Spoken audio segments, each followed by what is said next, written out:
कश्मीर हमारा है, कश्मीर हमारा है, कश्मीर हमारा है,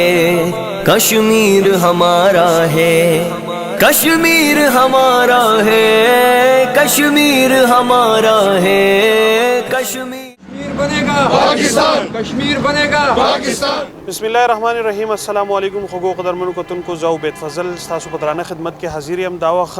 सब डिवीजन बरिकोट के वलाडियम और नंदलता द तहसील इंतजामी टीएमए और सिविल सोसाइटी लाड़ा खचिदे द कश्मीर यानु सरा द वाली इजहार की गया और पदगा हवाले चिदे दलता यवा खुम शवे दे पदगे के असिस्टेंट कमिश्नर बरिकोट सैदुल्लाह जान डीएसपी हबीबुल्लाह खान इसिचो सेब और दागा सर नूर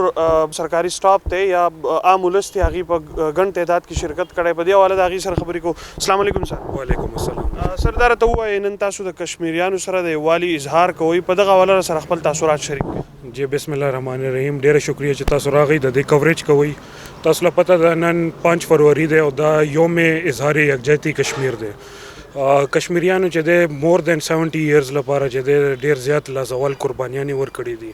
او انډیا چې د ناجایز او غاصب قبضه چې د هغه کشمیر سیمه باندې چې د قائمه ساتلې ده نو مونږه کشمیریانو سره خپل اظهار یکجهتی هغه مناوو او مونږه غیله دا سپورټ ورکو چې ان شاء الله پاکستان چې د هغه هر دم هر قدم به تاسو سره یوځي. تاسو راته وای نن د کشمیریانو سره د والی اظهار په توګه باندې تاسو نن په واک باندې راوتی څه جذبه لري څه وای بسم الله الرحمن الرحیم. ډیره شکریا تاسو ته پته ده چې یاره کشمیر چې کوم دی دا پاکستان دی،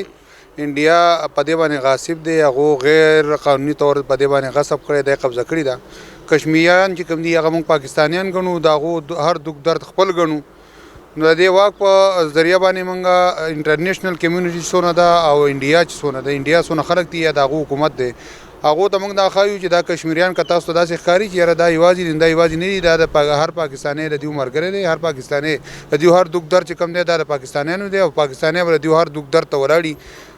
کشمیر زمونږ دی او کشمیریان زمونږ دي، موږ د هغو د هر دک درد ملګري یو. ډیره مننه ډاکټر ذاکر بریکوټ پریس کلب صدر سرداو خلال لاغي سره خبرې کو. به حیثیت عام شهري تاسو څه غنئ چې یاره کشمیریانو سره دغه د یووالي اظهار کیږي، اسسټنټ کمشنر بریکوټ په مشرۍ کې دغه واک نن راوته تاسو چونکه خبر ده چې هر حق خودرادیت چې دی دا د هر انسان د پاره چې دی نو یو لازمي جز دی او الته کې چې کم ظلم او زیاتې نن په کشمیریانو باندې کیږي، داسې په دنیا کې په هر ځای کې چې داسې ظلم کیږي په هر پاکستانی او هر صحافي او هر سرکاري سړی چې نن موږ د هغې حمایت کوو چې یاره پکار ده چې دغه ظلم بند شي او په کشمیر کې چې کم حالات دي د کم وخت نه په هغوی باندې کرپي لګېدلي ده، د هغوی سره چې کم ظلم کیږي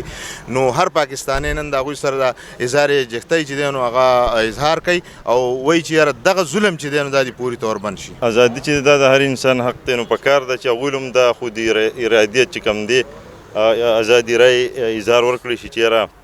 هغوی چا سره مطلب دا خو زموږ مسله ده، خو کشمیریانو ځانانو سره ظلم دی، هغوی هر څنګه اوسېدل غواړي که یوازې اوسېدل غواړي پکار هغوی له دا حق ورکړی شي. ډېره مننه کتونکو څنګه چې تاسو دلته د دې خبرې واورېدې هر پاکستانی چې دی هغه کشمیر چې دی هغه د پاکستان حصه ګڼي او دوی دا وایي چې یاره پاکستان انډیا خلاف چې دی هر وخت به د کشمیریانو سره هغې څنګ په څنګ ولاړي او کشمیر کې چې کم زموږ مسلمانان وروڼه دي په هغې چې کم ظلم کېږي کم زیاتي د هغو سره کېږي د دغې خلاف په پاکستان په هر ډګر باندې د هغې اواز پورته کوي. د یو بل پروګرام دپاره خپل کوربه او بیت فضل اجازت راکوي. دلوی الله په امان.